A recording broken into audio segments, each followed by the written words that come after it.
Hey y'all, Uncle Jesse here. This is a story by Uncle Jesse.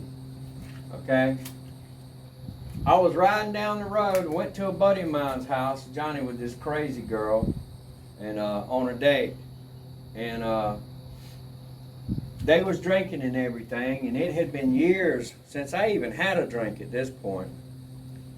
And so we was at Johnny's house, way the hell out in the country, close to Sylvester or past Sylvester. And so we was out in the country and they was all drinking and this, that, and the other. I might have been smoking a little marijuana, I don't remember. But I wasn't drinking no alcohol. Well, this girl got about half drunk. Excuse me, my nose is running. This girl got about half drunk and started calling me names like, you know, BS boy and punk boy and just horrible names. And while me and my friend Johnny was trying to talk, he was sipping on, I believe, Jack Daniels and Coke. And he had his grown kids there. I don't remember how many kids he had. Anyway, his grown kids was there, a couple of them and their friends, and they was partying. And so I was sitting in there talking to Johnny, and she was just being obnoxious with me. She done got drunk. This girl I dated for a week or two. Her real self was coming out.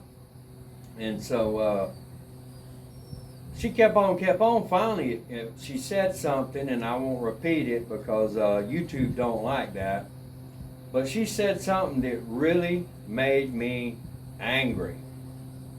And I turned around and looked at one of them boys, and they were sitting there with a half a fifth of Jack Daniels. I'd say it was a good 4 or 5 inches in that bottom of that bottle. So I reached over and grabbed that damn bottle and turned it up like water and said, dook, dook, dook, dook, dook, dook. Drank that damn bottle of Jack and slammed the empty bottle down. I turned around and I said, do I look like your MF punk boy now, biatch? And she said, oh yeah, that ain't G, you know. So one of the boys was walking by. I call them boys, hell, they was in their 30s. This was 2010. Me and Johnny both were 50, 51. And he was walking by, had about that much in a bottle of tequila. I said, give me that bottle, boy. So he handed it to me. I turned that summit up, set it down on the table next to the empty bottle of Jack. I said, how do you like me now, or something to that effect. And she kept yah-yahing her mouth, and she stood up like she was going to hit me. And Johnny grabbed both of her elbows. Well, by this point, I done had enough. I got up and said, I'm out, Johnny. If I don't get away from her, I'm going to knock her the F out. So I walked out the damn door, walked across the country yard, you know, woods everywhere. He was out in the middle of nowhere in Worth County. And there's this big old drainage ditch in between me and where I parked the truck. Well, by this point, the liquor done started creeping up on me.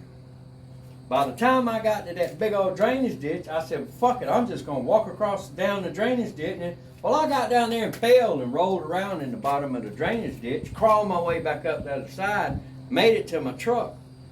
One of the grown children's friends or girlfriend or whoever she was, I couldn't tell you, run up to the truck, said, sir, you don't need to be drinking.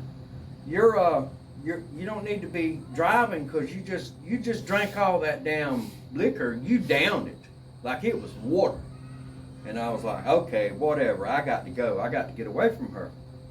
So I left, and I'm driving along, you know, out in the country. Didn't know where the hell I was at. Got all turned around, got lost, got stuck. I remember digging the truck out of the dirt.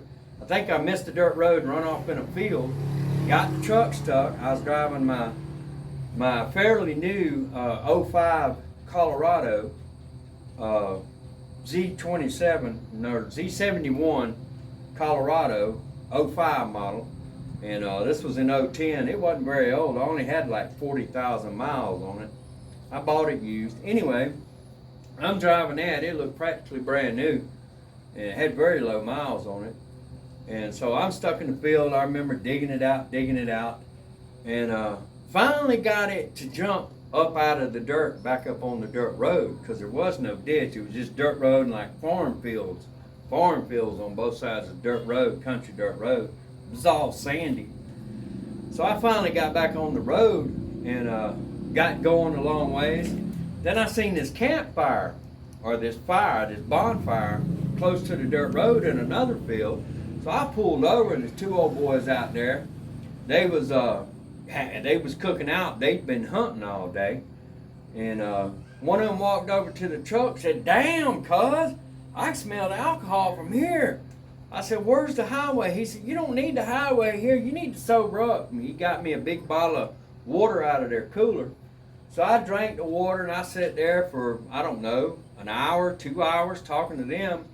Drank some more water, took me a couple of leaks, smoked some cigarettes, talked to them for a little while.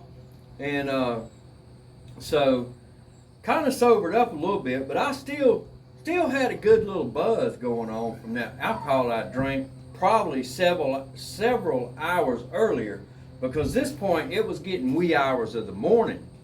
So it had been quite a few hours since I downed that liquor, and done got stuck. God knows how long. I blacked in and out while I was getting stuck. I barely remember getting stuck and getting the truck out. I don't remember shortly after leaving Johnny's house where the hell I was at, but I remember it seemed like I was driving and driving down dirt roads forever. But then finally the guy said, "Okay, I think you're okay now to drive home."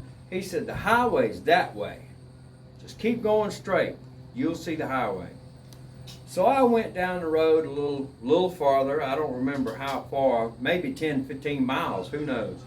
Finally I popped down on the main highway, 82. Looking the way back to Doherty County. So I looked left and I looked right, looked left. I was like, damn, which way do I go? You know, because I didn't remember which way we turned in to this country house. And because it was way the hell out in the woods. So I looked over and seen a sign that said Sylvester. I was like, that's the way I need to go. I pulled out on the damn highway.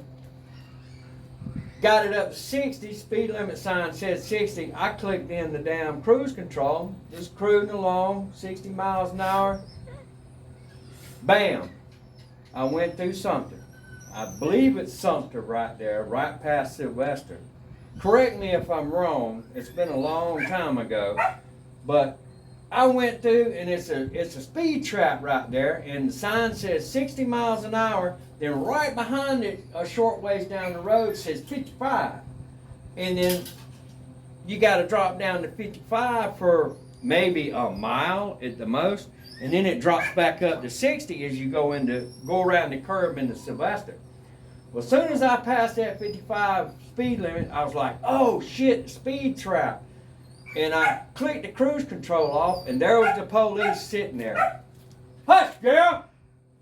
There was the police sitting there.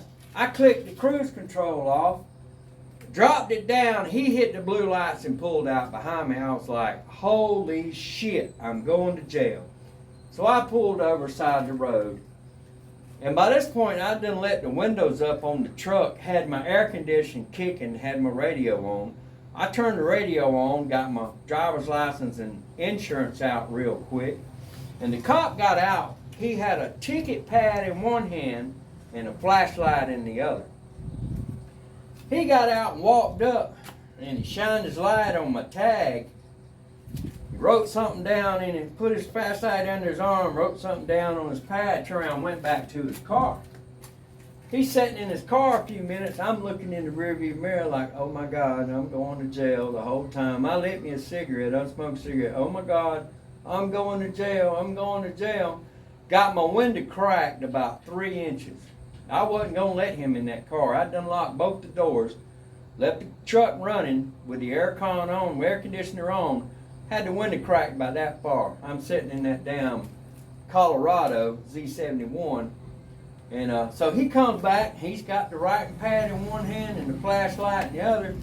He walks up and hits that tag again and looks at it. And when he flashed at my tag again, it dawned on me. It hadn't been but a year or so since I got out of a body cast, and my family had got me a handicap tag for my truck. So I still had my handicap tag on my truck so I could park close to the stores, because I was in a body cast and I was walking like this shit, you know. So I'm thinking he's looking at my handicap tag.